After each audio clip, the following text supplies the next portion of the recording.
Good morning. It is Thursday, November 21st, and today is the memorial of the presentation of the Blessed Virgin Mary. This is Michigan Mornings from Ave Maria Radio and the Ave Maria Radio app. I'm Matthew Handley. Coming up, we've got details on a fun book for children to learn about the Eucharist. But first, this news. The Oakland County Prosecutor's Office and Attorney General Dana Nessel will work together on a state-level investigation of the Oxford High School shooting. Chief Assistant Prosecutor David Williams says their priority is the families of the victims and their request for the investigation. Nessel said this week her office would only investigate if they were asked by the prosecutor's office, as the school district twice refused her offer for a probe. The Federal Nuclear Regulatory Commission says they are doing what they can to ensure the possible restart of the Palisades Nuclear Power Plant in Covert Township is done safely. The NRC held a public meeting last night to hear people's concerns. NRC co-chair of the Palisades Restart Panel, Jamie Pelton, says the meetings are meant to show transparency.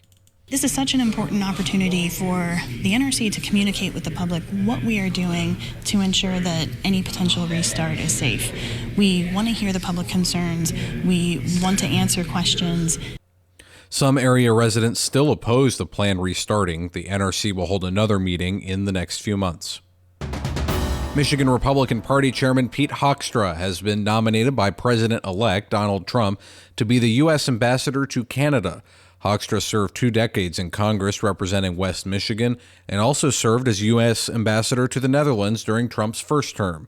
He was the chairman of the U.S. House Intelligence Committee during his time in Washington. And the race for State House between incumbent Democrat Jim Hadsma and Republican challenger Steve Frisbee may get a recount. Frisbee won the election, but by just 61 votes as of yesterday. Hadsma's attorney Chris Treblecock says a recount could be requested after the State Board of Canvassers certifies the state's vote count, which needs to be done by Monday. Frisbee had nearly a lead of 1,400 votes before an error with a flash drive overwrote 2,800 uncounted absentee ballots, and the lead was reduced to 61 when those were restored. Waves up to 21 feet high are predicted today by the National Weather Service for Lake Michigan. A gale warning is in place through Monday, and today will have the most vigorous wave action. The highest waves are predicted south of Pentwater, and to the north they will be as large as 18 feet. Winds will be up to 50 miles per hour today. And Highland Park residents say their water bills have risen too much. Darren Hill says his bill is way too high. My bill, I live alone. It's normally been like $50, but for the past year and a half, it jumped to $100. The City Council this week approved plans to replace the aging water meters with digital ones. Earlier this year, they had to settle a $55 million in debt to the Great Lakes Water Authority. Persecution around the world has manifested itself through the centuries, but it is worse today than ever before. Aid to the Church in Need and its donors have been there to help since 1947, never abandoning the Church or her most vulnerable children. Will you stand up for your faith and accompany our brothers and sisters on their spiritual journey? Visit churchinneed.org. churchinneed.org. We're looking at rain and snow showers in the Motor City today. Our high will reach 41. Tonight will be rainy with lows around 34. Friday we'll see rain as well with highs around 47. Saturday will be mostly cloudy with temperatures around 50. Sunday will be mostly cloudy with highs in the upper 40s. Right now in Detroit, it is 35 with some light snow. This is Michigan Mornings from Ave Maria Radio.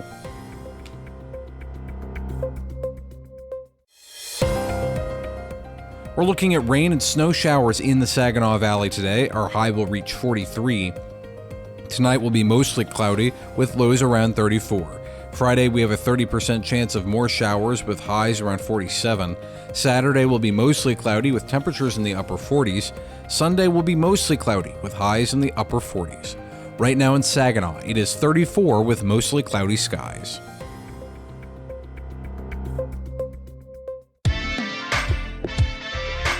Linda Rozelle, the proprietor of the Tin Can Pilgrim blog, has created a tabernacle coloring book to help teach children about the art and symbols on these holy chambers. She joined Vanessa Den Hagarmo on Epiphany to discuss the book. The artwork in it is really simple. It's designed to appeal to a variety of ages, and some of the drawings are more representative and closer to the photographs that I took for my book, Return to Me Visits to the Tabernacle. And it is intended to be a companion to that book in the sense that my primary book, Return to Me Visits to the Tabernacle, draws people to spend time with Jesus in his real presence outside of a formal holy hour. So it has photographs of images of tabernacles from all over the country, and a discussion of the meaning of the art on tabernacles with reflections so that one can practice a sort of visio divina, if you will, by gazing at the art and using that as the starting point for prayer. And it occurred to me as I finished that book that there are many people that might want to take advantage of the concept of simply stopping at a tabernacle for 15 minutes or a half hour or whatever amount of time they have available just to check in with Jesus and receive those graces from his real presence.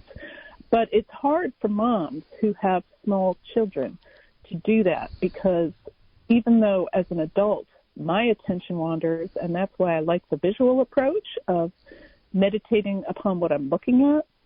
For children, it's a lot to ask them to be quiet for any length of time. So the coloring book was really designed to be something that parents could give to the children, or grandparents could give to the children, and they could occupy themselves quietly coloring.